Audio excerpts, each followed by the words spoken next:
This is OwlUp, where learning happens in minutes, not hours.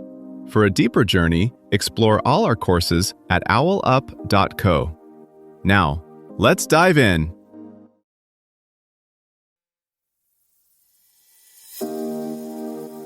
Welcome back to Chapter 3 of our series, Right and Wrong, a practical guide to ethics.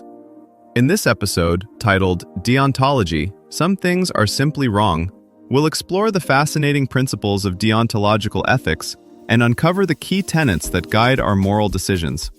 So, are you ready to dive into the world of right and wrong? Let's get started. You're offered a deal. Sacrifice one stranger to save a packed stadium. Almost everyone says, "I'd do it." Yet many of those same people insist torture is always wrong, even to stop an attack. How can we believe both? That tension sits at the heart of today's episode. Kant thought our moral life shouldn't feel like balancing a messy spreadsheet of pleasures and pains. Instead, he argued, some actions are off limits, full stop, because they fail a deeper test. Could you will a world where everyone acted this way, and still respect every person as an end in themselves? Deontologists say morality is more like following the internal operating system of rational beings than crunching external outcomes. That's why Kant's 1785 groundwork aims to locate morality in the very structure of reason, not in shifting social opinions. Later, W.D. Ross complicated this picture by claiming we're bound by several basic duties at once: keeping promises, doing no harm, showing gratitude, and more. These duties can clash, but they're not just suggestions. They function like moral default settings we're responsible for honoring, even when it's inconvenient or costly. Modern law quietly sides with this stricter vision of morality more often than we notice. When Germany's constitutional court rejected shooting down hijacked planes in 2006, it wasn't maximizing outcomes, it was drawing a hard line around each person's inviolability. Medical ethics codes and the GDPR do something similar. They don't just ask, will this help overall? But, are we honoring this person's status and choices? Deontology, in practice, shows up whenever rules protect someone precisely when breaking them looks temptingly useful.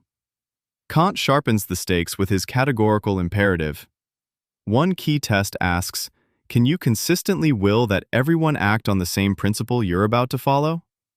Not would the world be nicer, but could this rule even function as a universal law without collapsing into contradiction or disrespect? Take lying. If your rule is, I may lie whenever it benefits me, universalizing it empties promises and testimony of content. No one could reasonably trust anyone. The very practice you're exploiting, being believed, would disintegrate. For Kant, that's not just impractical, it's irrational. You're trying to carve out a private exception while still relying on a shared practice that your own rule would destroy. A second Kantian test asks whether you're treating people merely as tools or also as self-governing agents with projects of their own. This is why things like non-consensual medical experiments strike many as not just harmful, but fundamentally degrading. The person becomes equipment for others' goals. That's the moral line the German court, the AMA, and data regulators are all, in different ways, trying to police. Ross complicates this tidy picture. Instead of one master rule, he argues we're pulled by multiple basic obligations: fidelity, reparation, gratitude, justice, beneficence, self-improvement, non-maleficence. None of these is automatically supreme. Context matters. You might break a trivial promise to prevent serious harm, not because promises don't matter, but because here another duty presses more urgently. Deontologists in Ross's vein don't deny consequences, they just refuse to let outcome maximization erase these standing claims on us. A helpful way to see the difference from pure outcome thinking is to look at how good people describe their hardest choices. They often say, I couldn't live with myself if I did that. Not, the numbers didn't add up. The self they're referencing isn't just a bundle of preferences, it's a sense of the kind of agent they are willing to be, and the lines they will not cross, even for impressive gains. That's the heart of this view. Moral life is not only about producing good states of the world, but about honoring the status of each person and one's own integrity through what one refuses to do. A courtroom gives deontological thinking a concrete stage. Picture a defense lawyer who knows her client is guilty. She could stay silent while a key witness is discredited on a technicality, virtually guaranteeing acquittal. A pure outcome focus might say, less prison time, less suffering, good. Yet many lawyers feel bound by a duty not to mislead the court, even indirectly. The point isn't that the result doesn't matter. It's that some tactics feel like crossing a line about what one may do to another person's right to a fair process. Consider a software engineer asked to add a dark pattern that quietly tricks users into sharing more data. There's no dramatic harm, just higher engagement metrics.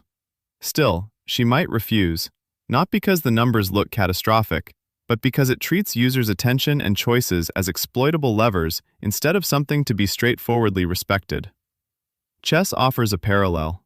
Reprogramming the app so your pieces have hidden powers might win, but it corrupts the very practice you're participating in. In tech and bioethics, deontological red lines may function like circuit breakers in a power grid, rarely triggered but non-negotiable when they are. As AI systems optimize for efficiency, regulators might insist on hard stops. No secret scoring of citizens, no nudging past informed refusal, no lethal decisions without human authorization. The open question is how many such constraints a complex society can carry before they start to clash, or whether those clashes are the real test of our values. When duties feel heavy or rigid, that friction can be revealing.